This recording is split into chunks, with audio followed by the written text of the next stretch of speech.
আমি যদি এখন টাকাটা না দিতে পারি ওরা আমার এই ছবিটা ভাইরাল করে দেবে। তুমি এটা এখন বলছো বিনু? আমাকে এখন বলছো? এটা বলার সময়? ও যে এত অসুবিধার মধ্যে ছিল তুমি বলনি কেন? ওর টাকার প্রয়োজন ছিল। বাবা আমি আপনাকে তখন বলতে চেয়েছিলাম কেন, আপনি মনে করে দেখেন আপনি তো আসলে তখন ব্যস্তটা ছিলেন। এই বিনু কিসের কাজে ব্যস্ত? তুমি যদি আমাকে এসে বলতে যে আমার সাথে একটা ইম্পর্টেন্ট কথা আছে, আমি কি শুনতাম না? অ্যাভয়েড করে যেতাম।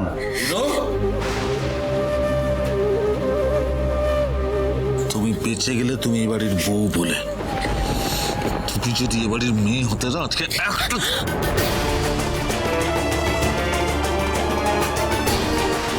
তোমার ন্যাকামি চ্যাকামি সব জীবনের মতো গুছিয়ে দিতাম আমি। কি ভাবো নিজেকে? তুমি দেবী? হ্যাঁ, আমার আয়ুষকে অনাথ নাকি? ওর বাবা ছিল না, ওর মা নেই? আমাদের এসে বলতে পারো নি? বিনু, আমি আয়ুষের মা, তাই ওর জীবনে কোনো কিছু হলে সেটা জানার প্রথম অধিকারটা আমার আছে। কেন কেন লুকিয়েছিলে?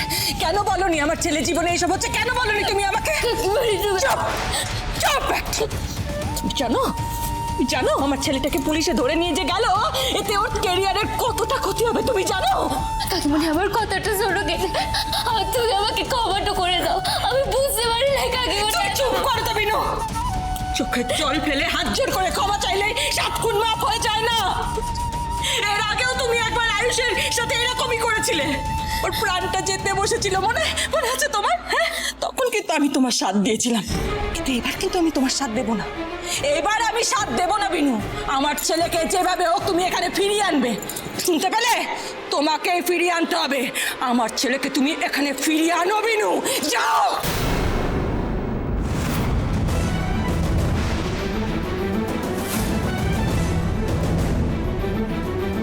পিসিমণি, কাকিমণিকে সামলাও, আমি থানা থেকে আসছি। আমিও যাবো কেটে আপনার সঙ্গে। বাবা আমিও আপনার সঙ্গে থানাটাতে যাবো। পটা ভাই, আমিও যাবো তোর সাথে। ভাই তুই কোথাও যাবি না, তুই যদি চাস তাহলে আবার। না মা, আমিও যাব। আমার বিপদের দিনে ছোটদা ভাই কোনো কিছু না ভেবে আমাকে উদ্ধার করার জন্য ঝাঁপিয়ে পড়েছিল, আর আজ ওর বিপদের দিনে আমি কোনোভাবেই নিজেকে বাড়িতে আটকে রাখতে পারবো না। আমি যাব। কেন কেন আমার সঙ্গে এরকম খেলা খেলছো?